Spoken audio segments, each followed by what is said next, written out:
What's up, you guys? My name's Isaiah. I'm a bartender in Las Vegas, Nevada, and I'm getting ready for my third overall cocktail competition.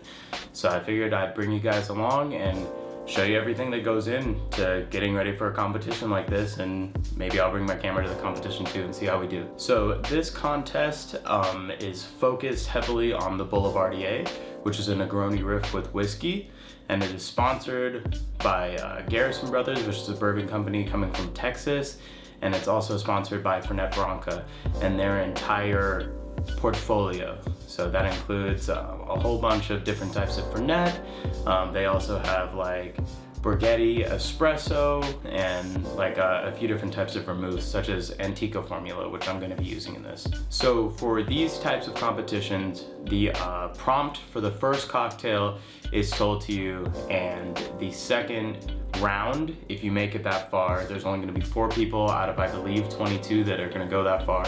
The second round is a surprise. So the first one that we're doing is a Boulevardier riff. That's the rule. There's no other rules besides that, except it's going to be your best take on a Boulevardier. I think these judges in particular, they really want the 2 sponsored spirits to shine through. So I'm going to be using Garrison Brothers small batch bourbon, and I'm going to be using Antico formula vermouth, sweet vermouth, from Fernet's portfolio. I didn't want to edit either of those ingredients. I want those 2 to shine on their own, since people are going to be judging the taste of that, and they're looking for like those elements to shine through, like the best use of those spirits. So instead, what I decided to do to make it unique was fat wash of bourbon with beef tallow, and I've made a clarified tomato water that I'm going to turn into a saline solution to add to my cocktail. The cocktail I'm making is called a Bole and Bole, and it's going to be a Boulevardier with a bolognese sauce on toast on the side as a small bite to eat with it. I'm going to reduce the bolognese sauce with Fernet and maybe bourbon, and hopefully those 2 flavors tie together and the food tastes like the drink and the drink tastes like the food, and then I have a nice little story to tell with a catchy name on top of it. And if I make it look pretty and if I make it fast enough, then maybe I'll make it to the second round. Alright, let me show you guys how I made all my ingredients. On the very first night, I started with my tomato saline, which ended up being a little bit of a waste of time, but we'll get to that later.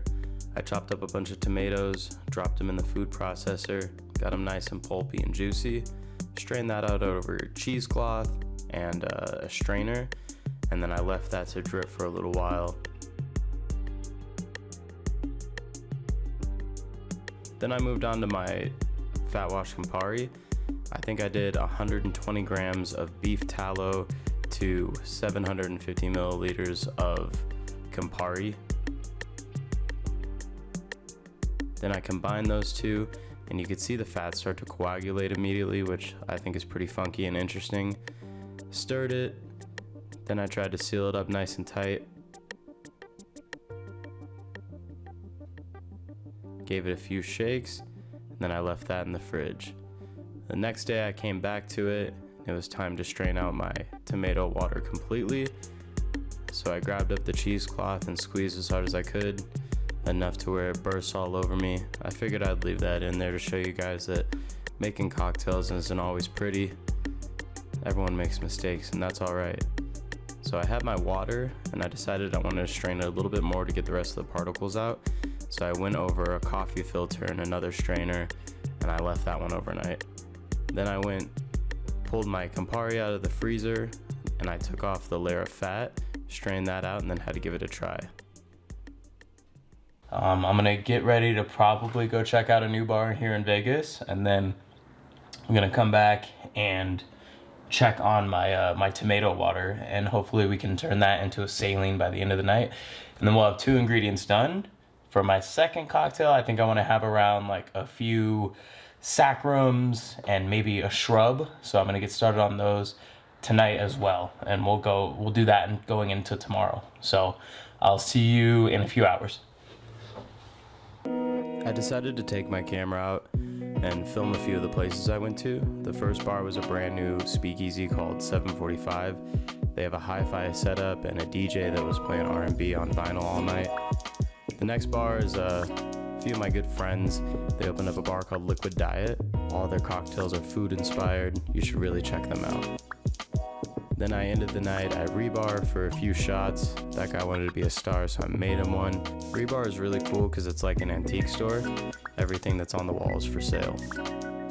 Then once I got home, I ended up finding my tomato water completely strained, so I decided to turn that into the saline.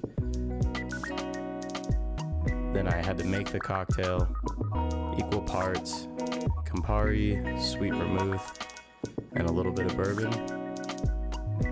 I think I did a bit more bourbon on this go. I tried to use as small amount of saline as I possibly could, but it still ended up being problematic. This next part is funny because it's me realizing that this cocktail might not work.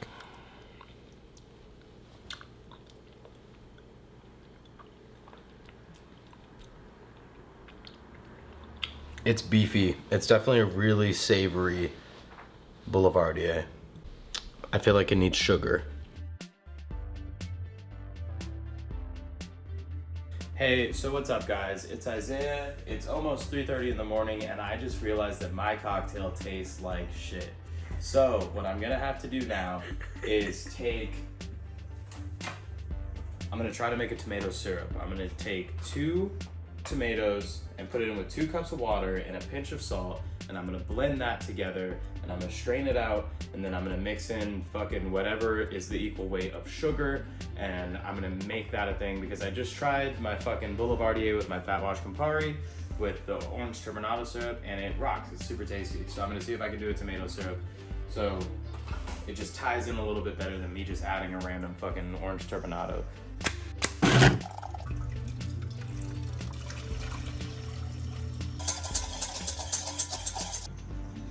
Okay, so I've actually been genuinely enjoying this so much so that I forgot to film and say any words about it. But it turned out fantastic. The drink is the right amount of salty and sweet and savory. The bolognese is just like actually really solid and pretty indulgent on top of that bread. Katrina had the idea of toasting it and serving it, how do you say it? Bruschetta? Bruschetta style. So I think that that's gonna be the move. I think I'm gonna toast a few pieces of bread and let them dry out overnight. All right, on that note, let me show you how I made the bolognese. The first step was to get a bit of bacon into the pan and cook that down until it was completely reduced and leave all the fat in there. Then I added in 1 pound beef chuck and 1 pound of pork, cooked that all the way down, and then strained it and left the fat in there and added my Campari tallow. I cooked up my mirepoix on that, and then I added in equal parts tomato paste, Italian bouillon, and garlic, and then a bit of Antica vermouth. Once that was fully reduced and looking nice and thick, I dropped in the rest of my meat, and then I added 1 full can of peeled tomatoes and 1 full can of crushed tomatoes, a bit of salt. Of course, I added more to taste by the end, and then a little bit of pepper too. Then I just let that simmer on the stove for a few hours, and the hardest part was done. The rest of the night I made my orange turbinado syrup to keep, and then some cinnamon syrup as well so that I could have those on hand. I took a picture of my cocktail and small plate to show to some friends, and then it was time for bed. Okay everyone, I'm all packed up and ready to go. Big shout out to my girlfriend Katrina. She helped me pack up everything and I really appreciate it. So these are my plates and a few coasters, toast, oranges. That's the thermos full of the bolognese. Should be piping hot when it gets there. This is all of my barware, so my mixing glass is in there. I have a shaker tin just in case for the next round. Knives, bar spoons, Y peelers, all that stuff, you name it, plus the stemware that I'm gonna use. I brought some rocks glasses, and then I brought some tiki mugs just to give myself some options. I'm also bringing my handy dandy fucking, it's not a dolly, I can't remember what it's called.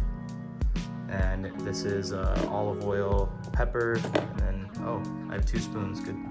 for redundancy's sake. And then in my cooler, everything is in Ziploc bags. All the ice is in Ziploc bags. That way when it melts, it won't mess up my label, since the brand is gonna care about how it looks. Ideally, whenever I pour something, I pour with the label facing the judges, and that'll help me along the way. So just gotta put it all in my car and drive to the Palms and compete. Man, I tell you guys what, it's really hard to try to document a cocktail competition and win one at the same time. So filming definitely took a backseat, but I did get a little bit of footage of everyone getting prepped up. This is my station, and then I did get the judges' criteria too. Points. It's going to be 10 points on appearance, 20 points on the overall flavor, then 10 points on the use of Garrison Brothers bourbon, and 10 points on the use of anything in Tony's portfolio. So it'll be out of 50. The top 4, so it's not head-to-head, so don't worry about that. The top 4 scores will advance into a final round where we're going to whip out a Iron Chef secret ingredient. And I know what my grand prize is. Do you have a grand prize?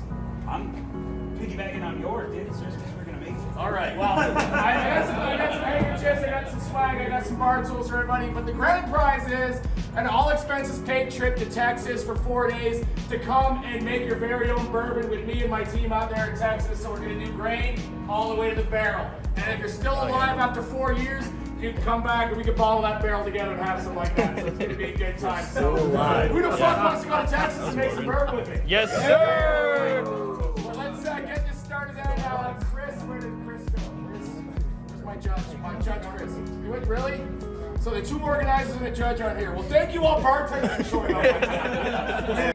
So my friend Wes was gracious enough to get some footage of me competing in the first round, and I figured here I could throw out a few pointers for anyone who wants to compete themselves. Number 1, it's really fun and everyone should try it.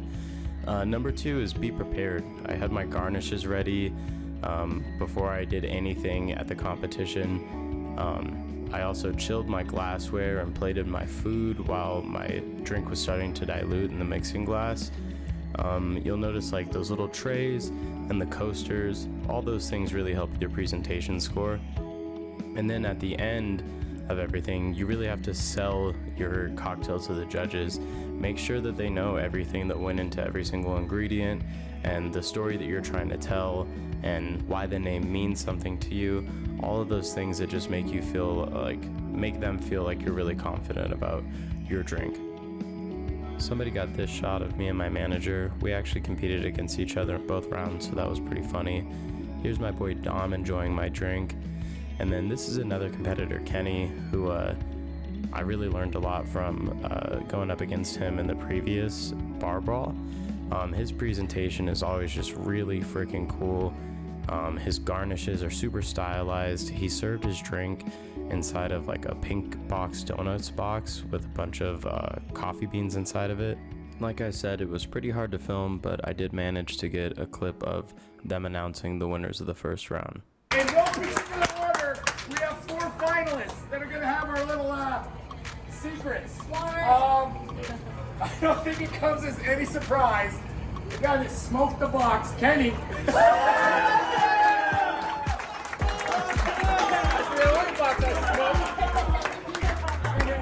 This one chaps me in the ass a little bit because I have finished 2nd place to this motherfucker so many goddamn times. Adam Carroll. Oh yeah!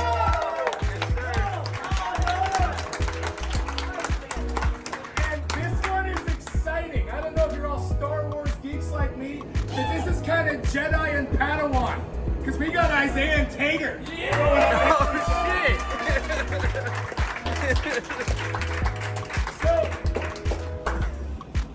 the first one, we wanted to keep it nice and simple. We wanted to do a very old classic cocktail. We wanted you all to do a riff on a Boulevardier. Holy shit, Total Wine class as well. So for the final ingredient, we want you to do a test on a new classic.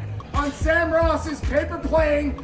We're giving you a Amaro Nonino. We want you to make a Texas Top Gun. All right, so my 4 finalists, Texas Top Gun. Start thinking about it, start getting your shit together, and let's see who wins that trip to Texas to help us distill and make your very own bourbon. Who's up for it? So the second round went by even faster, which means I got even less footage, but I did take a picture of my little setup. I ended up making a tropical fruit cordial with all the ingredients that I brought, and I'll leave a recipe in the description for that. This is a short clip of the first two guys that made it to the final four. Then it was my turn, and then we found out who won. These last four was very, very, very close, but I'll fucking tell you what, man. The one that destroyed it, Isaiah. Good job. Yeah. Thanks, you guys. I won. This is my new Fernet jacket. I won the competition, which is really cool. Not just considering the fact that I've been filming this, but also just for the fucking validation of all of the hard work that went into it. I'm very happy. I felt very sure about my first round cocktail. The second round, which I wasn't able to film because it just went by so fast, I really had to dial in and just get it done. The surprise was that we needed to make a paper plane riff. And that's one of my favorite cocktails, something that I know well, so I knew what I was gonna do based on the ingredients that I brought. I brought a few tropical ingredients. I brought a prickly pear syrup. I made that orange turbinado. I also had fresh pressed passion fruit juice and pineapple juice too. I made a quick cordial of that. It was all equal parts. Besides lemon, I only did a ½ ounce of lemon. I did 2 ounces of everything else, and I stirred that together. And I went with a traditional paper plane spec, which is equal parts everything, Amaro Nonino, bourbon. Instead of lemon juice, I used my cordial, and we used the Fernet Portfolio's version of Aperol, which is called, I think it's Carpano Bitter Botanic. I'll put a picture like right here of the bottle. But so yeah, I used that. I whip shaked it and I put it over crushed ice, and I took 2 pineapples and I shaved one very thin, and I shoved a pick through it, and one pineapple I made to look like a boat, and the pick was the mast, and the thin pineapple was the sail. And I called it a paper pirate ship. And that one took me all the way, and I won a trip to Austin, Texas, all expenses paid. I'm gonna go to a small town outside of Austin, to the Garrison Brothers Distillery for 4 days, and I'm gonna learn the whole process of making Garrison Brothers bourbon. I also think I get to put my name on a barrel, and after 4 years, I think there's an invitation for me to go back and open the barrel and help them bottle it and wax my own bottle of Garrison Brothers bourbon, which is just beyond me. It's a super cool thing to win and be a part of. I just can't express enough how thankful I am to the judges, to anyone who helped me along the way. There's a few really awesome bartenders that were a part of that competition. A few really awesome bartenders who gifted me glassware. My girlfriend who helped me pack up, and she dealt with me over this entire week of me getting ready for all this, and it just feels good. It feels really awesome. I'm super hyped about it. So thanks everyone for watching. I'll make another video soon. Maybe I'll make a video about opening the new bar and what that transition is like, or maybe I'll make a video. I'll definitely have to make a video of my trip to Austin.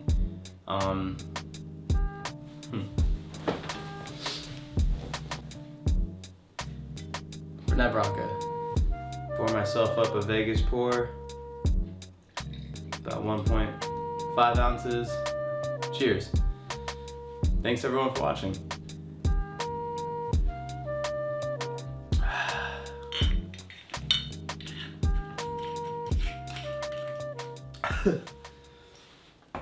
I'm gonna go eat some bolognese.